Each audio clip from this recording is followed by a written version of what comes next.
Welcome to Soundtrack Your Life, a podcast about soundtracks, music, and movies. Each episode features a guest and focuses on a specific soundtrack and the personal stories connected to it. Now here's your host, Ryan Pack.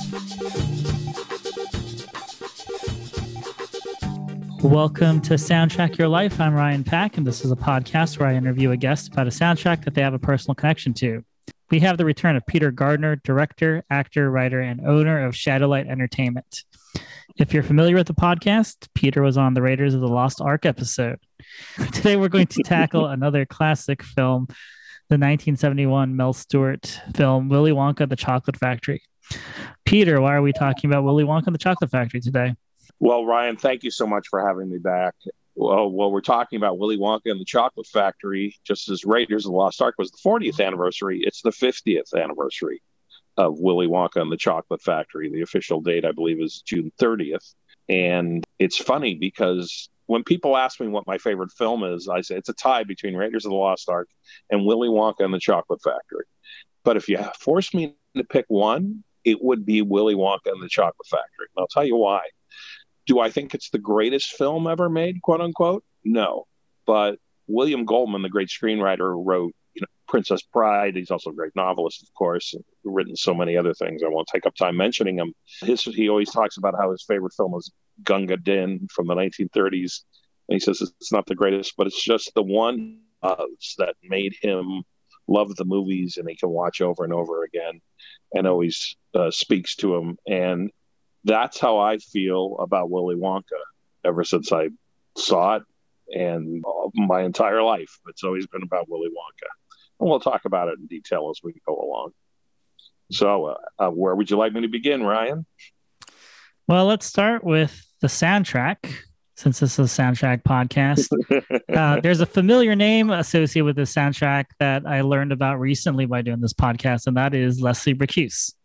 Leslie Bricusse is his actual pronunciation of his name, but a lot of people call him Bricusse, so don't feel bad. And he happens to be my very favorite songwriter in the world. And he wrote my favorite song, which I'll get to. But I think there's really three people that were musical for Willy Wonka and the Chocolate Factory. Leslie Bricusse, his oftentimes collaborator, the great Anthony Newley, and then Walter Scharf. I hope I'm pronouncing his name right, his last name right. He did the arranging, composing, and the score for Willy Wonka, which is great. It's a great score. Not a lot to it, and most of it is on the soundtrack album. The soundtrack was released in 1971 along with the movie on Paramount Records. And interestingly enough, there's never been an expanded version of it, one that had more material, bonus material, demos or anything like that. They released for the 25th anniversary of Willy Wonka the same album with the same cues and order on CD and just called it the 25th anniversary. It was just a marketing ploy. Nothing had really changed.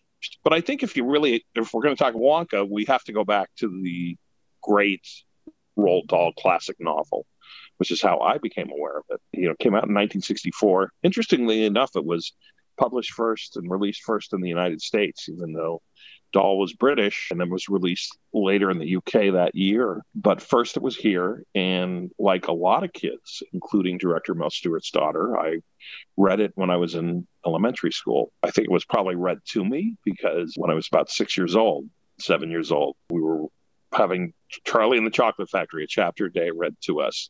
And that's when I found out in 1969, I think my father told me, they had announced that they were going to make a movie about it.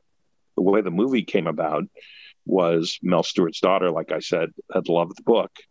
And Mel Stuart worked with David L. Walper, who was a producer of documentaries. And Mel Stuart had directed some great documentaries with him. I've been working with him for years. They were very good friends.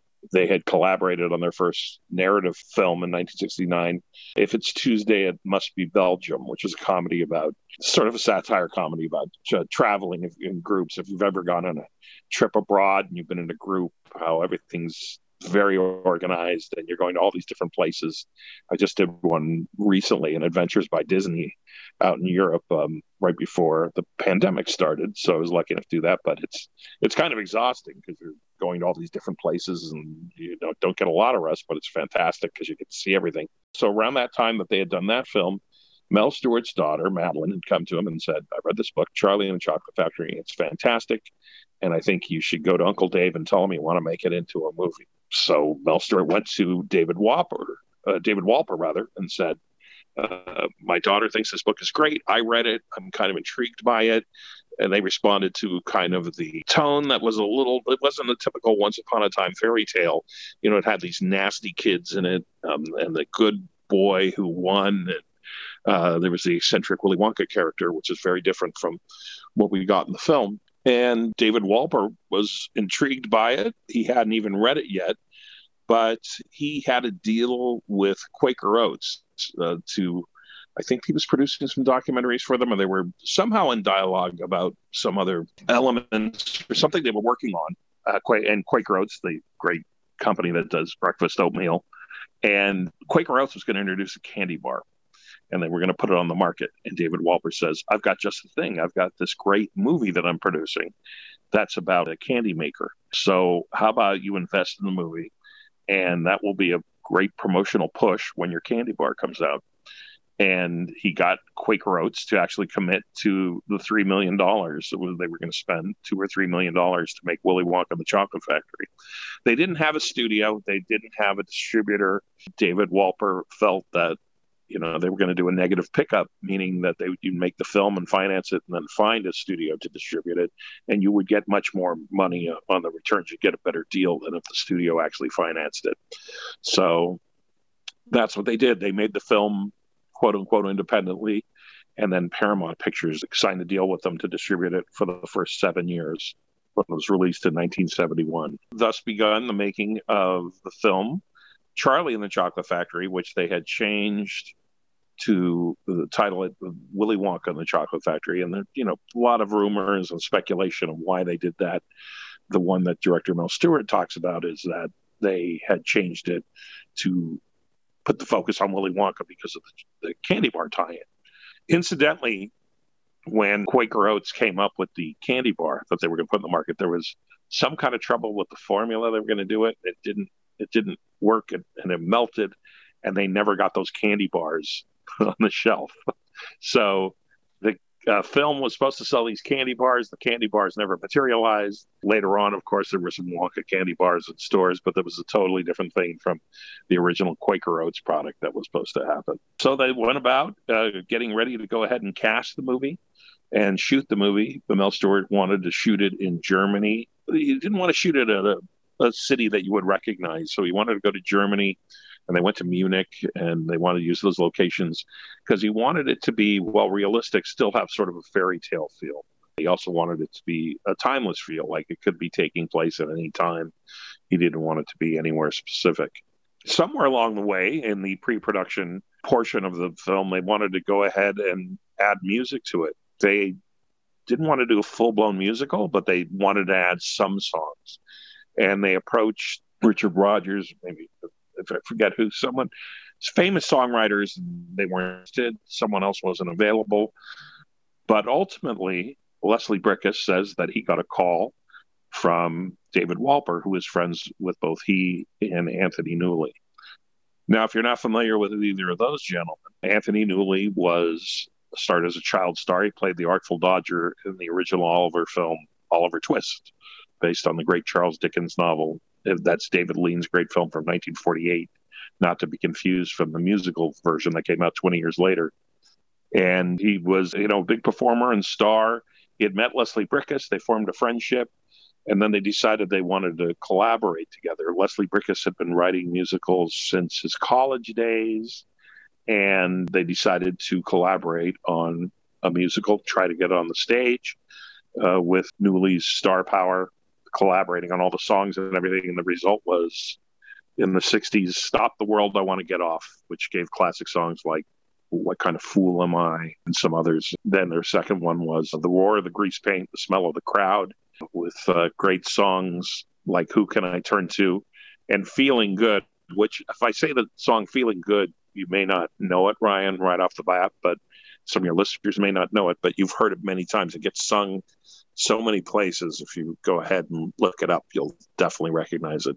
Both those plays are two tremendous, tremendous hits. Leslie Bricusse went on to go ahead and write movies in an accidental way. He had been working after that on a musical about Noah's Ark, and which to this day, sadly, has never been produced. It's almost like the great lost Leslie Bricusse musical. And he was going to do it for stage. Somehow, Arthur P. Jacobs, who wanted to be a film producer, was familiar with Leslie Bricusse's Noah's Ark. Arthur P. Jacobs was going to produce a big version of Dr. Doolittle, the classic books, as a big, big film for 20th Century Fox. The Dr. Doolittle books have been around for many years. There's about 15 of them. There's a great story about Walt Disney wanting the rights to those books, I think around the 1950s, somewhere around there. But Walt Disney actually wrote to Hugh Lofting, who wrote the Dr. Doolittle books, and said, I'm interested in getting the rights to your books and turning them into movies. Here's the arrangements. And, he wanted all the rights. They would have all the merchandising rights, everything. And, Disney, this is in the 1950s, so Disney was very successful and wanted everything.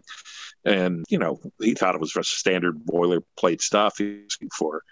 Hugh Lofting wrote back to Disney and said, "Dear Mr. Disney, I'm in receipt of your letter. I'm a little confused. You've asked for absolutely everything except my 12-year-old son. What's wrong with him?" This is a great response. Yeah, exactly. So as you can imagine, that was the end of the possibility of the Walt Disney Company, Walt Disney Productions, doing Dr. Doolittle. So anyway, Arthur B. Jacobs and 20th Century Fox had actually announced this spectacular big musical that was going to open up on Christmas of 1967 of Dr. Doolittle. And this was fueled by the huge success of Mary Poppins in 1964, where every studio wanted to do a big fantasy musical based on a literary property because that was such a stunning success. They also announced that the great songwriting team of Lerner and Loewe, who had written, fantastic musicals, including My Fair Lady, Paint Your Wagon, were going to write the songs. Well, quickly they just weren't meeting deadlines. One of them disappeared, and I forget all the details exactly, but they were inching closer to a time where they had to make this movie that they had promised for Christmas in 1967. And they finally said, we have to do something else because it's not going to work out with Lerner and Loewe. And I think maybe they had broken up, and one of them was there, but not showing up and disappearing. And and not meeting any deadlines. And they said, we can't do it anymore. Well, because Arthur P. Jacobs knew of Noah's Ark and Leslie Bricusse, he said, well, wait a minute. I know a guy that writes songs about animals. And he showed up. Leslie Bricusse was his family around a pool in San Francisco. I think they were visiting Anthony Newley, who was performing up there.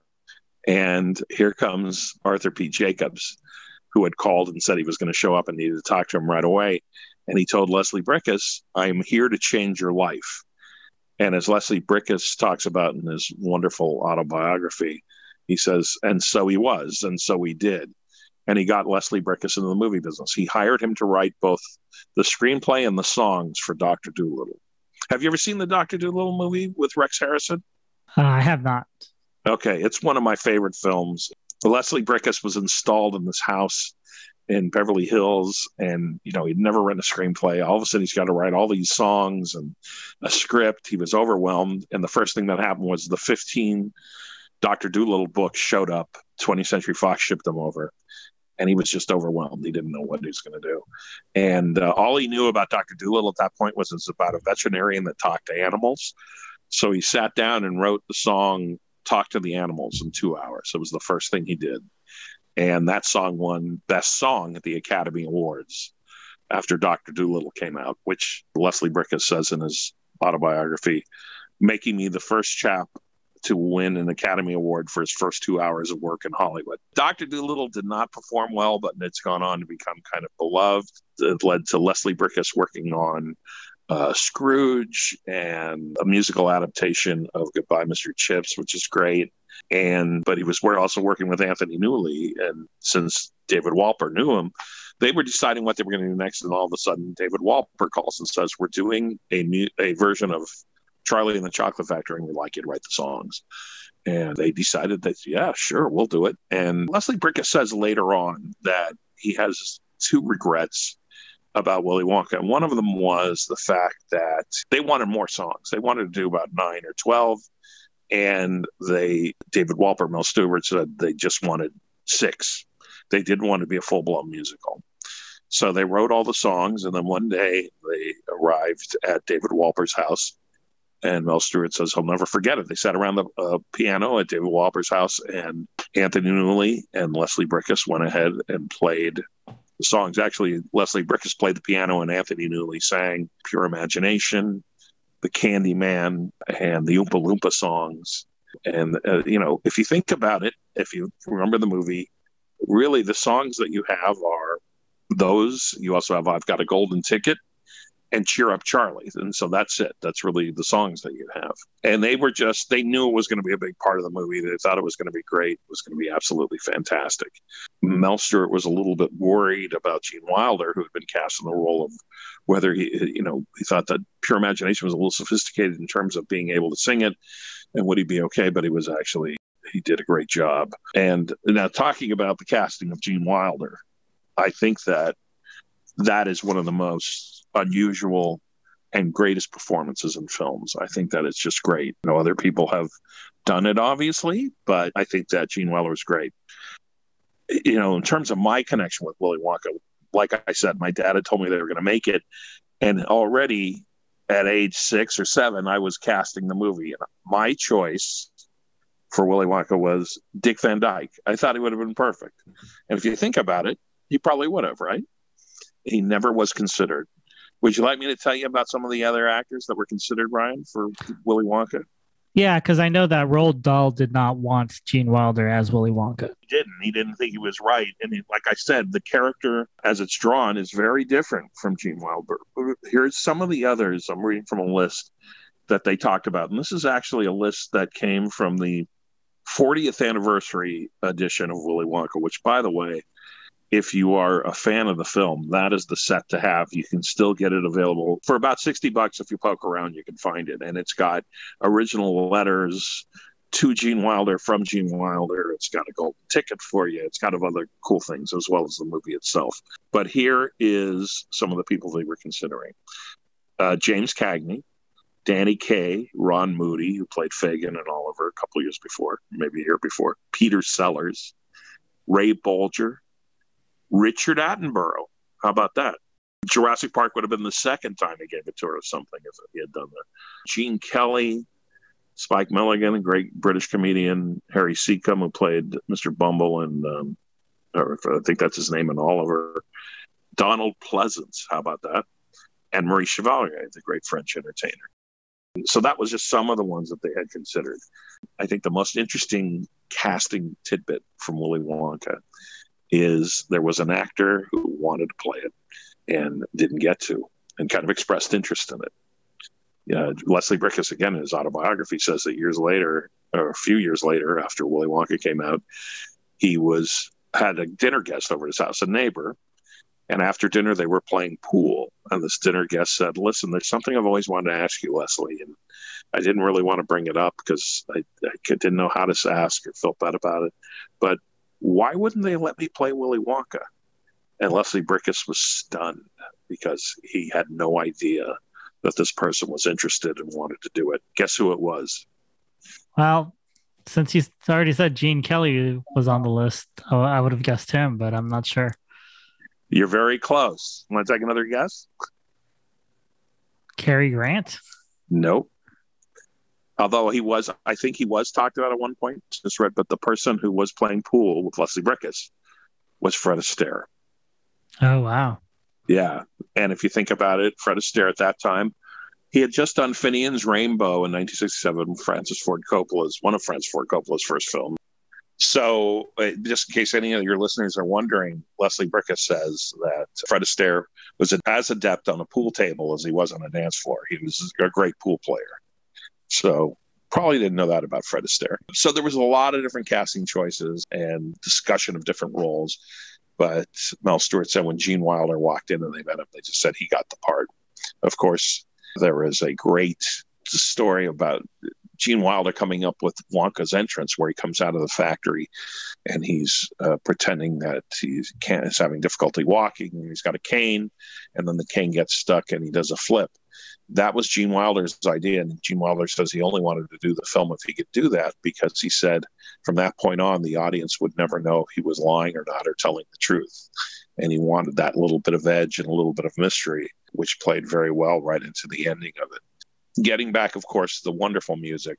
The songs are great. I think Pure Imagination is one of the best Leslie Bricusse songs, and it's one of my favorites of his. I had mentioned that Leslie Bricusse wrote my very favorite song, which was a song that was actually cut from Dr. Doolittle after the first premiere, called Something in Your Smile. It's a beautiful song, and if your listeners want to look around for it, I think my favorite recording of it is by his friend and partner, Anthony Newley, who sings it. And it's a great song, but it never made it past the first preview of Dr. Doolittle. It is on the soundtrack album with Rex Harrison kind of talking it as he does his songs that he does in My Fair Lady and in Dr. Doolittle, because the soundtrack album was released well before the movie came out. And between the release of the soundtrack album of Dr. Doolittle and the movie, they cut the song. But anyway, getting back to Willy Wonka, of course, the night that Gene Wilder was going to record Pure Imagination, Anthony Newley dropped by into the studio and gave him a hug and wished him well, and then left. Gene Wilder says it's because, a lot of times it'll make the actor nervous having the composer there singing the song. So Gene Wilder went ahead and recorded it. And of course, they pre-recorded all the songs before they shot the movie, and there was a lot of lip syncing going on. And I think they recorded them again after the shooting. When you're doing a musical, you're not actually singing on the set, unless there's a couple of exceptions to that. But Willy Wonka, everything was pre-recorded ahead of time. When they actually screened the film for Anthony Newley and Leslie Bricusse, they weren't thrilled with the way some of the production numbers were handled. They were a little disappointed.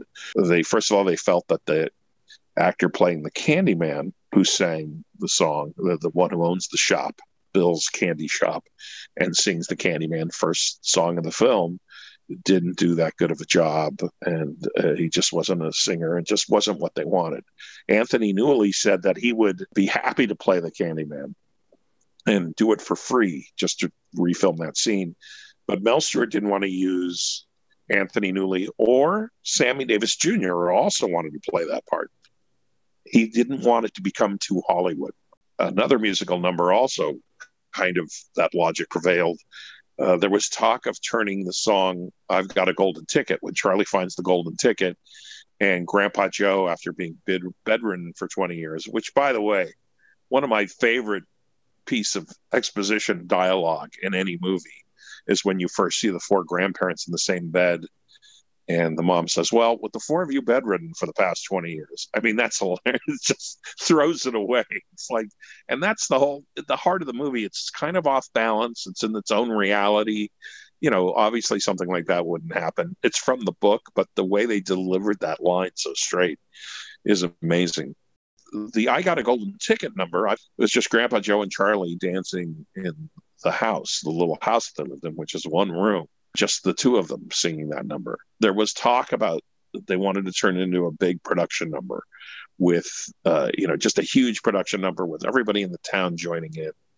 And Mel Stuart was like, no. It's not going to make any sense that people are going to want to suddenly stop what they're doing, leave their homes, leave their jobs, leave their office, and jump in the street and start dancing and singing because some little boy won the lottery. That was the words that he said. So they kept things small. Apparently, according to Mel Stuart, that Leslie Bricusse and Anthony Newley really had a problem with was the Oompa Loompa numbers. Of course, I'm talking about when four of the kids meet their demise, the Oompa Loompas sing a number which has obviously become almost iconic and very popular. Everybody knows that, the Oompa Loompa song, and each one was tailored for each child. And they thought the choreography was a little rough. And then even Mel Stuart, the director, agreed with them on this. They didn't like the fact that if you remember, the film kind of recedes and the words appear on the screen. So you're seeing the actual lyrics appear on the screen right next to them in sort of a very 60s psychedelic style, which was of the day. And that was David L. Whopper's idea. David Walper wanted it. Mel Stuart didn't want it. He thought it was too much, but he had to yield to the producer, and those stayed. And so Leslie Bricusse and Anthony Newley, don't know too much about Anthony Newley. Not too much has been noted about his thoughts of it, other than he was willing to go ahead and take the role of the Candyman to reshoot that scene. But Leslie Bricusse wasn't too thrilled with how the film turned out. He didn't say anything really terrible. I know some friends have met him, and they said he's just a lovely man. But in his autobiography, he says that in time, Willy Wonka and the Chocolate Factory has been very kind to us all. And he's talking about the fact that the film was not a big hit when it was released. Did not do very well at the box office. It was like 53rd that year in 1971.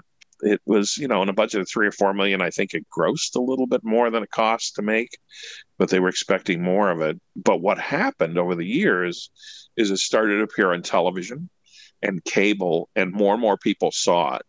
And it just reached a wider audience, and it became more popular and more popular. By the time they got around to the 25th anniversary, they actually re-released it in theaters. The film was actually released in mono, but they remixed it for stereo. They took some of the stereo elements that they had from the album, I believe, and remixed it. The soundtrack album came out about the same time as the film, if not just before. The film was actually released in a little bit of a strange way. And that kind of brings us to my connection with it. So, Ryan, are you ready to hear my fun, sometimes sad tale of Willy Wonka and the Chocolate Factory? Yeah, let's do it. Okay. It may be a little bit of a therapy session. So here we go. Like I said, I was totally looking forward to it. Couldn't wait to see it. They released it in kind of an unusual way in 1971. They released it in different cities, not everywhere at once. So some cities would have it, then it was going to come to another city. I'm now 8 years old, 1971, and can't wait to see Willy Wonka and the Chocolate Factory. One of the local movie theaters in Calabasas, where I grew up, this is the El Camino Shopping Center Theater, which is now, there's a Taco Bell where it is. And they had on the marquee, coming July 15th, Willy Wonka and the Chocolate Factory. Well, my family was going to Hawaii the day before for a vacation. It was going to be our first time in Hawaii. And we were going on this trip, and I was bummed because I was going to miss Willy Wonka and the Chocolate Factory, right? Some kid, why wouldn't I be excited about Hawaii? No, I wanted to see Willy Wonka and the Chocolate Factory. Well, we went to Hawaii, and like I said, it would have been kind of rotating and playing in different states. When we got to Hawaii, Willy Wonka had just opened. It was already playing there. I remember my father reading a review in the paper, in the Honolulu paper. It raved about it, and they said it was just a great family film. And keep in mind, Ryan, family films around this time, you didn't get classics all the time, and they, sometimes weren't good. Dr. Doolittle was not considered a great film. Chitty Chitty Bang Bang, which came out in 1968, was not considered a great film, and that was another bid for the big screen fantasy musical. Of course, now these films are beloved, but when they came out, they were not considered great films, and they were not huge successes. And so you had Disney films, and you had Disney releasing in 1971. They released a film called $1 Million Duck with Dean Jones. I don't think I need to tell you any more about that, because you probably have already guessed it's about a duck that suddenly lays golden eggs, right? Right. So it's like, I probably didn't even have to mention it to you. So there was not a lot of classic movies, but this paper in Honolulu said that this was, a great family film. And so my dad was impressed with that. And of course, he'd heard me talk his ear off about it. So one morning we're having breakfast in Hawaii, and I said to my dad, he said, "Oh, it looks like it's going to rain a little bit tomorrow." And I said, "If it rains tomorrow, Dad, can we go see Willy Wonka and the Chocolate Factory?" And he said, "Have you ever heard of Benjamin Franklin?" And I said, "What has that got to do with Willy Wonka and the Chocolate Factory?" He was the president. And my dad said, "Yes." Well, he always said, "Never put off till tomorrow what you can do today. Let's go see it today." And I was obviously very excited. So I remember my dad going to the concierge. It's amazing I remember all this, but he went to the concierge, finding out how to get to the theater. Was it close enough to walk? Should we take a cab? So my mom went shopping, and my dad took myself and my sister Allison to go see Willy Wonka and the Chocolate Factory at the Royal Theater in Waikiki. And I remember it very clearly. It was a very nice theater. And I don't know if it was a Saturday, but it sure felt like it because the theater was just filled with kids. And they were already playing the soundtrack.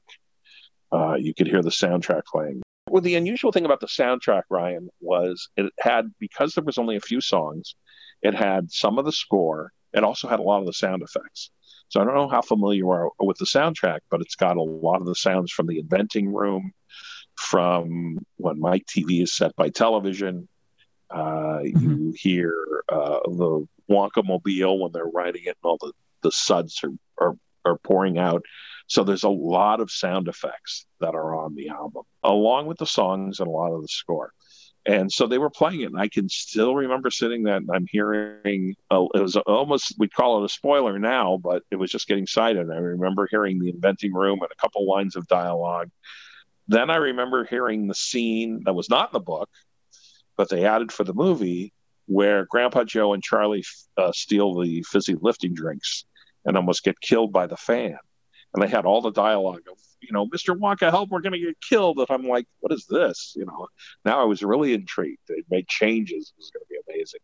So then the movie starts, and it didn't start right away. There were two things that were really surprising. First, there was a documentary that they showed that seemed to go on forever. And it was about how McDonald's was sponsoring school marching bands, which, under any circumstances, you're not going to be too interested when you're 8 years old.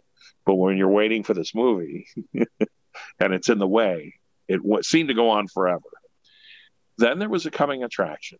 And the coming attraction they decided to show in the afternoon to all these kids was for the movie Willard. Are you familiar with the movie Willard? I am not. Okay. You ever hear of Ben? How about Ben? Have you ever heard of Ben? Gentle Ben? No, but good call. Willard is about a guy that collects rats and trains rats, and they become killer rats. And the sequel is Ben, which is along the same line, and a quasi-horror film. And it is not something you want to show the trailer to a bunch of kids. But then came Willy Wonka and the Chocolate Factory, and it was absolutely fantastic. And I loved it. It had, of course, a lot of changes from the novel. The Slugworth character was invented by a screenwriter named David Seltzer.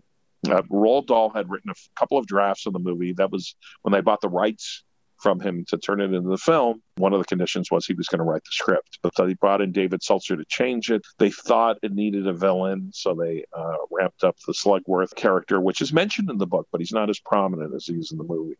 How he tempts each kid as he wins the ticket. And of course, you find out at the end, spoiler alert, if you haven't seen Willy Wonka, you're going to watch it again, at the end, that he's actually an employee of Wonka's, and he's just testing all the kids to see who's honest, because Wonka is ultimately looking for someone to replace him and take over the factory. There was, and a few other changes as well, but enough stuff that was loyal to the book. And I thought the changes were great. I loved it. My father, who did not know the story, absolutely loved the film. And I remember him saying that, and Mary Poppins is a film that parents can enjoy with their children. My dad used to take us to these movies that would come out that were like filmed overseas. They were fairy tales, live action fairy tales that were filmed overseas and dubbed in, and they were terrible, and he hated it, but he would take us when we were very young because he knew we would enjoy them. And, my dad was not particularly a big fan of children's films unless they're really good, but he loved Willy Wonka and the Chocolate Factory. So I got to see Willy Wonka and the Chocolate Factory on my first trip to Hawaii. And naturally, I think of that every time. The Royal Theater is now gone. There's like a grocery store there in Honolulu. And we went, as you do when you're, especially on your first trip to Hawaii, we went to more than one island. Our next stop was Maui. And of course, all I wanted to do in Maui was go see Willy Wonka and the Chocolate Factory again. I remember my father saying, we don't have to go see it. I'll do it for you right now. And he told the whole story really fast and making all the jokes and, just telling the whole thing and sound effects. But he slowed down for one thing at the end, which is that fantastic line they came up with. When they were filming the movie in the original script, Roald Dahl written that portion. It just had Grandpa saying yippee as the great glass elevator took off into the skies, and after Wonka had told Charlie he had won the factory. And they called David Seltzer, who was now away from the project. He had left Germany, and he was in a remote cabin in like Maine or something like that. And they called him, and he said, I'm on vacation. Mel Stuart said, I know, but we're on the set. We have all these people standing around. We need an ending for the movie because all we have is Grandpa saying yippee. We need a new line for the movie. And David Seltzer thought about it. And he said, well, there's all these tests going on and testing all the children and all these, morals that we're learning. How about if Willy Wonka turns to Charlie and says, but Charlie, don't forget what happened to the man who suddenly got everything he's always wanted. He lived happily ever after. And David Seltzer said there was a silence on the other end of the phone, and he thought, oh, I'm so done. But Mel Stuart said, that's it. That's the line. And he hung up the phone and went and shot it. And Gene Wilder said when Mel Stuart told him what David Seltzer had come up with, he got the chills. And it is a great line. And when my father told his version of Willy Wonka and Slowed Down, he emphasized that line. That's, he thought that was just such a great line. And I just remember my father's reaction to that film and the songs and little moments of it.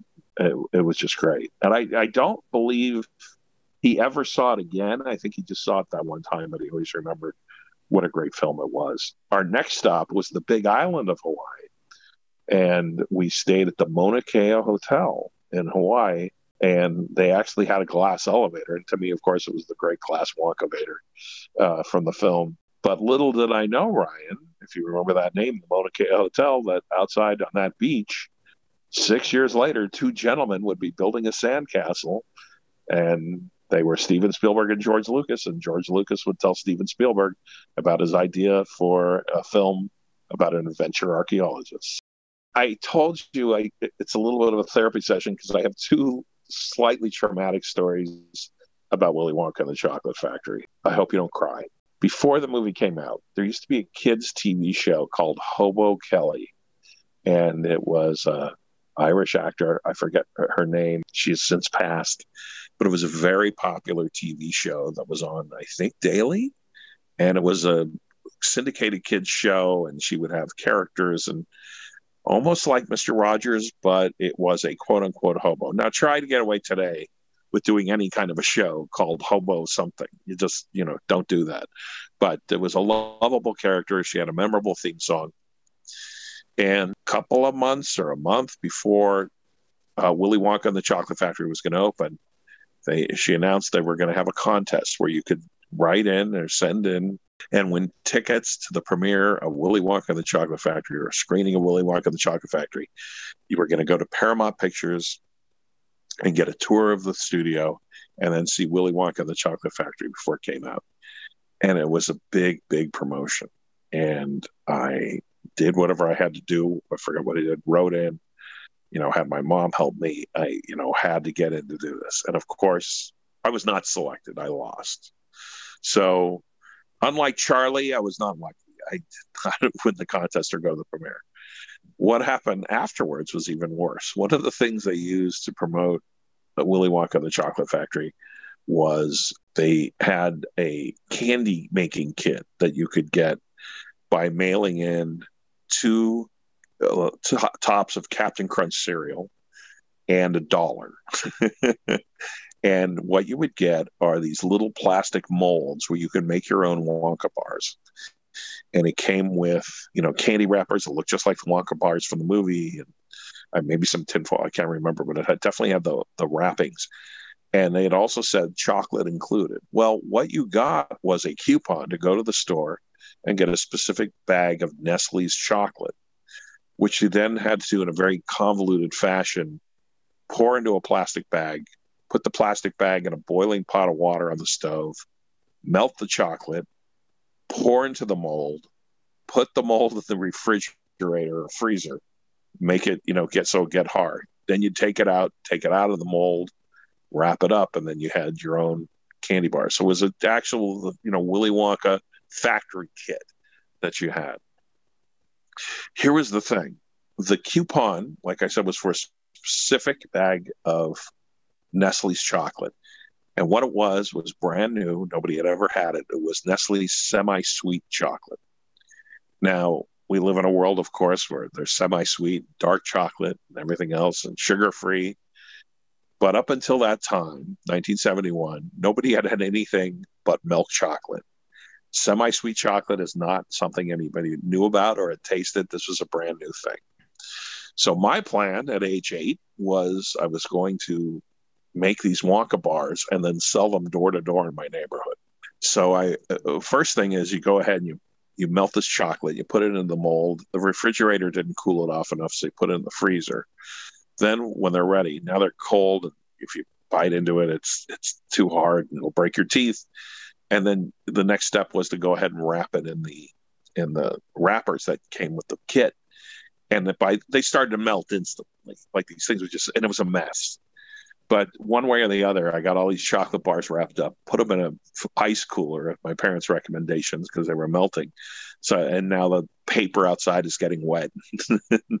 And I've got it on a wagon and I'm going door to door selling these candy bars for $1 or whatever I was selling for. I think in those days you could buy a Hershey bar for 10 cents, literally. So it probably wasn't that much. Maybe it was 5 cents I was selling them for. And the problem was that people that bought them would eat them, and it'd be the semi-sweet chocolate, which you'd never tasted before. Now imagine that, Ryan. You've all your life been eating milk chocolate, and all of a sudden you bite into semi-sweet chocolate. So it was a kind of a thing where parents were going, "Oh, that Peter Gardner, look how industrious he is. He's going door to door selling chocolate bars that he made." And, turning to their kids and going, "What are you doing? You're sitting in mud in the backyard doing nothing. And look at Peter Gardner." But then they take one bite of the candy bar I sold them and then look at their kid and go, "Okay, you can't play with the Gardner kid anywhere." It's the most hated kid in the neighborhood. The one great story, of course, is when we got home from Hawaii, I got the soundtrack album. And I told you in the last visit that I, loved soundtracks and loved records and loved movie scores. And it's still movie scores are a big part of my writing process now. I almost pre-score a movie that I'm writing or a screenplay when I'm writing by picking out the right score for it. And I'll actually listen to it and develop scenes and almost like it's, from a different movie, but it becomes the soundtrack for the screenplay that I'm writing. And, oftentimes it's very different from the type of movie that it actually came from. It's not necessarily the same at all. So I've always loved soundtracks. So got the soundtrack for Willy Wonka and the Chocolate Factory and absolutely loved it. Not sure exactly where it was recorded. But one of the wonderful things about it was, again, the movie was not in the stereo, but you had Walter Scharf's great orchestrations in stereo on the soundtrack album. The soundtrack opens with the main title for the movie over the great shot of chocolate being made in actual chocolate factories. Those were shot in Anaheim. We were just talking about our locations and so right around Disneyland. Mel Stuart said they shot at a couple different chocolate factories in Orange County, but I know they were in Anaheim specifically. So it opens with that. The next cut is The Candyman, which is a great song. I think, with all respect to Mr. Bricusse, of course, I think that the guy does a very nice job that sings it. By the way, if you go back and watch the movie, there's a famous little blooper in it where the Candyman is the owner of the candy shop is singing The Candyman, and all the kids are gathering around, and he starts handing out candy. And at one point, he opens up counter and lets all the kids behind the counter, with a little flip counter. I don't know what you'd call it. Lifts it up so they can get there behind it. And if you watch when he lifts it up, he actually smacks one of the kids, a little girl, under the chin with it. Just uppercuts it with it. And in 2017, there was a Tom and Jerry movie that was called Tom and Jerry, Willy Wonka and the Chocolate Factory, where it interspersed Tom and Jerry with actual shots from this film version of Willy Wonka we're talking about, with all the orchestrations and all the songs. And, it has its own Tom and Jerry plot, but the tour of the factories there, and it almost gives you like a different perspective with Tom and Jerry intergoing with all the things that are happening in the movie, and it's pretty extraordinary. But they use that little bit of the little girl getting hit with the counter when they open it up, so that's funny. From that, it goes into Charlie's Paper Run, where he's running through the streets and he runs into the man when Charlie is looking inside the gates of the factory. And do you remember that creepy scene where the guy shows up with the cart and talks about how nobody goes in and nobody goes out? Remember that scene from the film, Ryan? Yeah. And if you look at that guy's cart, it's like, what kind of business is that? He's got like butcher knives and knives hanging from there. It's just bizarre. So that little bit of dialogue is there. Then we go into Cheer Up Charlie. Cheer Up Charlie gets a bad rap, I think. It's a lovely moment in the film now. I think that because it's slower, and they worried about that. Mel Stuart said they worried that it would slow things down a little bit. But it's a nice scene where Charlie goes and sees his mom, who's working at this laundry, and tells her that they found the third ticket. And then he leaves, and Charlie's very sad, and she sings a song called Cheer Up Charlie, which they had actually used in some of the advertisements. I remember seeing it before it came out. That and Golden Ticket, they showed some clips. And it's actually a really lovely song. And from Cheer Up Charlie, we go into a great musical cue where Charlie finds the coin in the gutter. And then the great music where he, sees at the newsstand that the fifth ticket was a fake. And he opens up the candy bar, and there's great suspense music. And then he opens the bar, and you see that little flash of gold, and then the orchestra just swells. And as he opens up the Wonka ticket, and then the cue continues as he runs home and ends with him running into Slugworth. What's missing, unfortunately, is one of my favorite pieces of music in the movie. It's right after Slugworth tempts him and tells him to find the everlasting gobstopper. For when he runs away from Slugworth and runs home, it's a little arrangement by Walter Scharf of I've Got a Golden Ticket, and it's just great. And that whole section of music is just fantastic. It's only part of it's on the soundtrack. I'd love to get that one day. From that, your next track is I've Got a Golden Ticket with Grandpa Joe and Charlie. And then, of course, we go into Pure Imagination with that great the great joke about right before they go into the chocolate room, how Willy Wonka takes down the little mini piano and plays just a little bit of Mozart.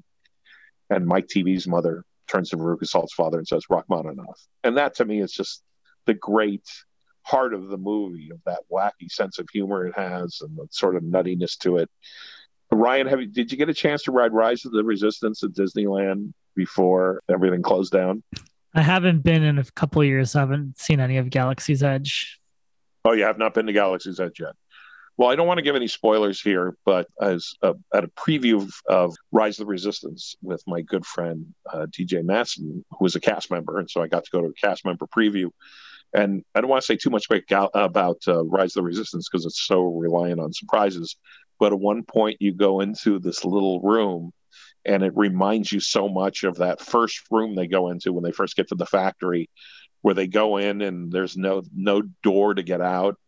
And then they turn around and Wonka goes to the same door and says, here we are.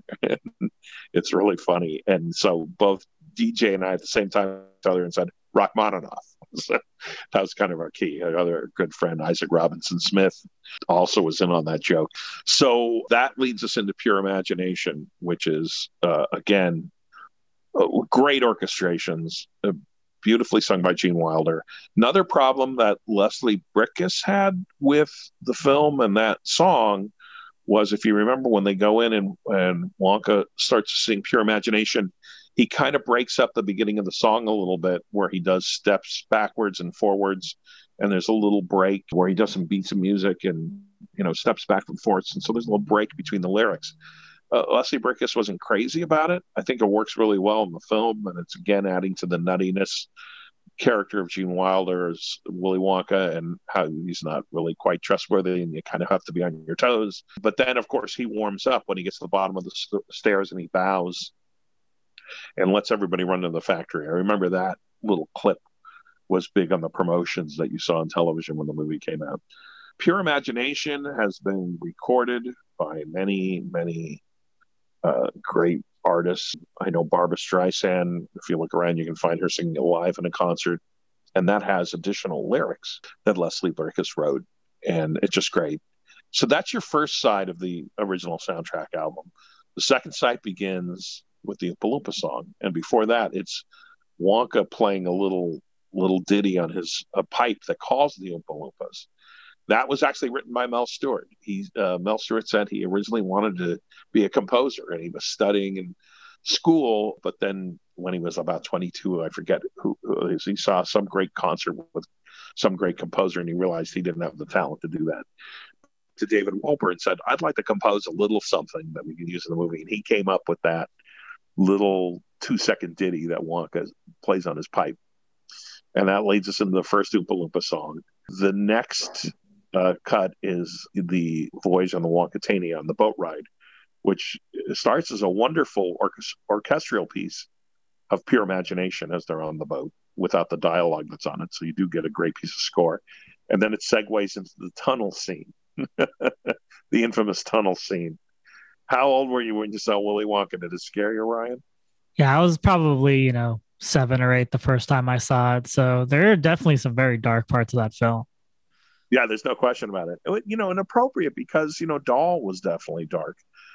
So anyway, that track takes us out of the tunnel scene with that scary music. And then we go into the inventing room on the next track, which has got all the great sound effects from the inventing room. And I remember hearing that at the Royal Theatre before it with Wonka's saying the line, "What you're witnessing is, a miracle of the machine age, a creation of a confectionery giant." Then it goes into the second Oompa Loompa song after the demise of Violet Beauregard when she blows up like a blueberry. And then the next track, I think, is Charlie and Grandpa Joe when they steal the fizzy lifting drinks and float up towards the fan, which has got that nice lilting score, and then turns terrifying when you realize they might die. Again, I heard it before the movie started when they were playing the soundtrack, and I was wondering what it was. And it was a surprising scene because they had added it, as David Seltzer had added, the whole subplot of Slugworth becoming a major character. And at the end, of course, Wonka's going to nullify all the deal because they stole the fizzy lifting drinks.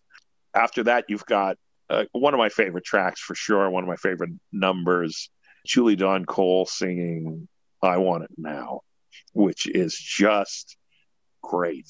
That whole scene is great. That's what the goose laying the golden eggs.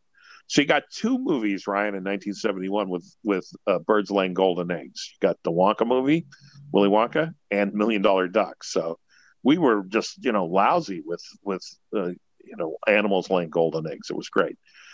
But getting back to Julie Dawn Cole, great performance, great song, and I love how when she's tearing apart that room and the Oompa Loompas are trying to stop her and waving their hands, and she's shoving the shopping cart in the box is not going very well. But Wonka at that point is just his hand is over his face and he's just waiting for it to end. And I remember the theater's reaction when she climbs up on top of the educated egg decatur and falls down the garbage chute.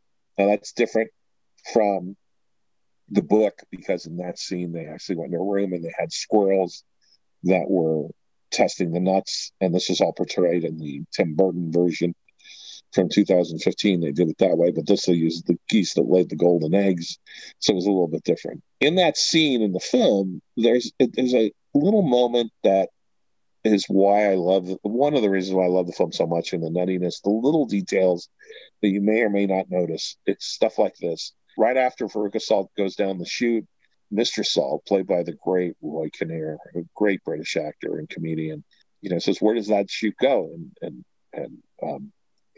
Wonka says, "The garbage chute. It goes to the furnace."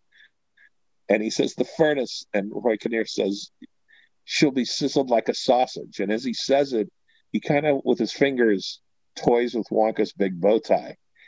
And Wonka says, "Not necessarily." And as Wonka says it, he grabs Mr. Salt's necktie and jostles it back and forth. And it's just little bits like that I love.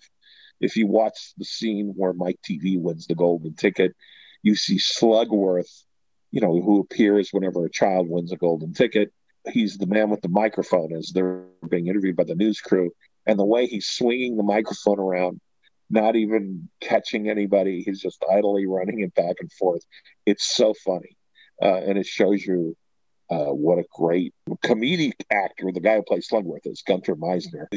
He can't do that without having great comic timing. So that same track goes from I Want It Now and her falling down the chute into the next Oompa Loompa number. And if you remember that one, that's the one about, who do you blame when the kids are a brat? Blaming the kid is a lie and a shame. You know exactly who's to blame. And I remember 50 years later, my father going, the parents. And of course, they say the mother and the father. But my dad knew exactly what was what. So from that, you go into the Wonkamobile, where Wonka is singing. I think it's a German national anthem or something. That what Wonka is singing is actually a specific thing, and I forget what it is. But they're on the Wonkamobile, and it's all the suds are coming out, and then they all get clean. Then it segues very briefly into sounds from the Mike TV room where he's sent via television in a million pieces. That's one of my favorite lines too. When Mike TV gets sent by television, as it's called in the book. And, Wonka describes how it'll transmit the bar of candy into a million pieces and send it to the television set and rearrange it perfectly. And Mike TV says, what about a person? And Wonka says, I don't know. I don't think it would work. Might have some messy results. And before you know it, Mike TV is up there and he transmits it himself.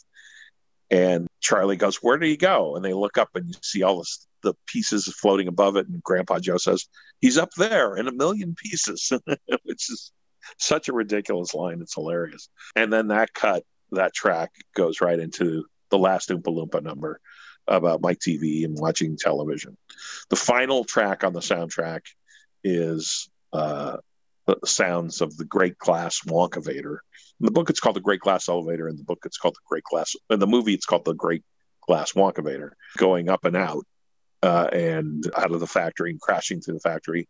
We hear the score from Pure Imagination, and then the movie ending perfectly with that great line.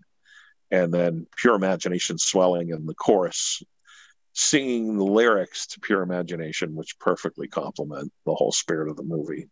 Leslie Bricusse did get his wish to add more songs. They did a theater production called Roald Dahl's Willy Wonka in about 2004, which incorporated all the songs from the film.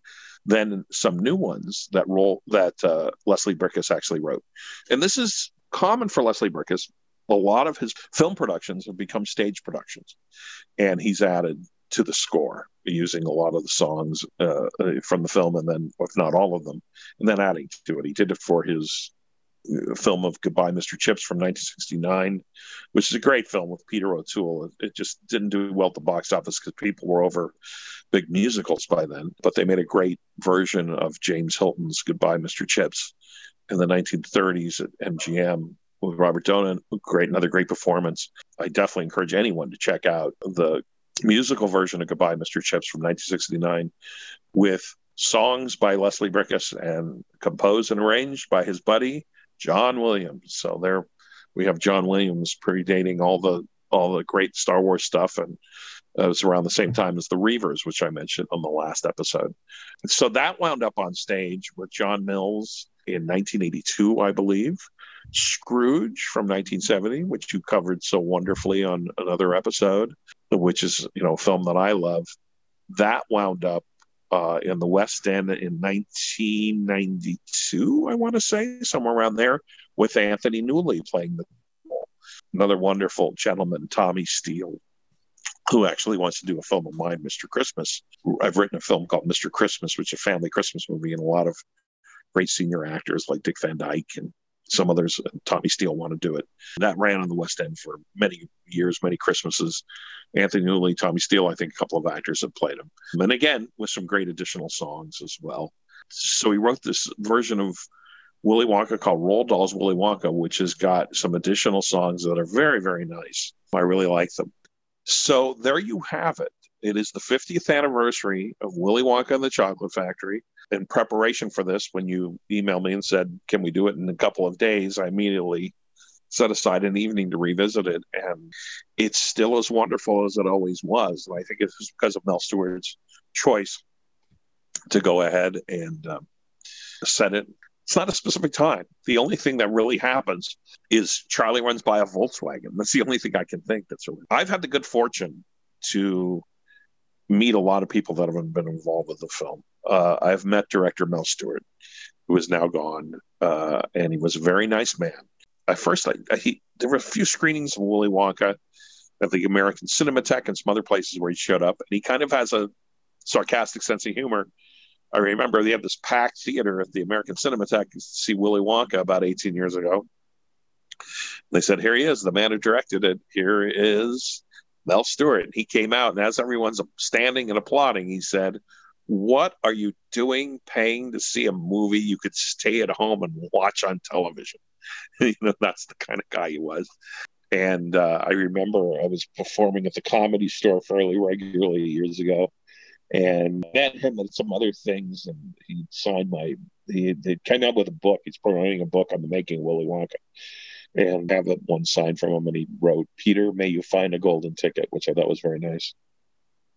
So I was passing the time before going on stage at the Comedy Store, and I was at Virgin Megastore, if you want to date this story, on Sunset Boulevard in Los Angeles, which is across the street on Sunset. And there was Mel Stuart looking at books, and I said, Mr. Stewart, my name is Peter Gardner. We've met, and he said, we did, kind of, suspiciously, but that was, again, the kind of guy he was. And we ended up talking and chatting, and I told him that I was, I told him about some of my projects, and I actually had some phone conversations with him. I remember you could call him, and you would not get an assistant or a secretary or anyone answer. All of a sudden, the phone would answer, and you'd hear, this is Mel Stuart. That was the kind of guy he was. But he was very encouraging in his own way, and very straightforward. And I really liked him a lot, and I was glad I got to meet him. I have met all 5 kids, and I am lucky enough to say that I have a golden ticket signed by Mel Stuart and all 5 kids from the original Willy Wonka and the Chocolate Factory, which is, I cherish it. It's great. Those are my memories and of what I think is the film that really reminds me of falling in love with movies. I think more than any other film, I just remember how much I loved it, the magic of it, the great, great music, and that great, great soundtrack. Yeah, for sure. 50 years later, it's still permeating pop culture. There was a 90s girl-fronted rock band called Bricusse. Right. And then just a few years ago on the last Tribe Called Quest album, they sample the Oompa Loompa song to tie the first and second songs together to kind of show that they were going to go on a bit of a dark journey. And I believe they were also poking fun at Donald Trump, because I think people say that he kind of looks like an Oompa Loompa. I don't want to make it political, your show political, but yeah, he does. There's an orange.